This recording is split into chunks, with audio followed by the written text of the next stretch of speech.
কারণ এদেশে শুধু মুসলমানরা বসবাস করে না, অন্যান্য ধর্মের লোকেরাও বসবাস করে।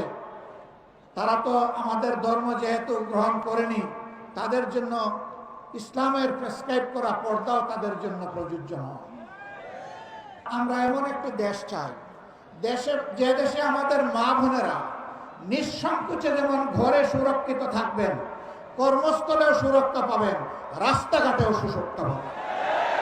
তাদের দিকে কোনো খারাপ লোক চোখ তুলে তাকানোর কসরত পাবে না।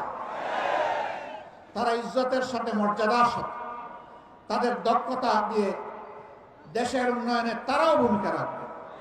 আমাদের ব্যাপারে ইসলামের প্রতিপক্ষ শক্তিরা অপপ্রচার চালায়। জামাতে ইসলামী ক্ষমতায় গেলে মহিলাদেরকে ঘর থেকে বের হতে দিবে না, আর যদি দেও আস্তে করে এনে জোর করে একটা বুরকা পরাই দেবে। জোর করে পরানো লাগবে না। যে দেশে ইসলাম কায়েম হবে, এদেশের মানুষেরা, মায়েরা আনন্দের সাথে সেদিন তারা ইজ্জতের জন্য তাদের সম্মানের মর্যাদার পোশাক পরিধান করবেন। তারপরেও কোনো মা, কোনো বোন যদি এই পোশাকের বাইরে থাকেন, আমরা তাদেরকে কথা দিচ্ছি, নিশ্চয়তা দিচ্ছি, কারো উপর জোর খাটানো হবে না। কারণ এদেশে শুধু মুসলমানরা বসবাস করে না, অন্যান্য ধর্মের লোকেরাও বসবাস করে।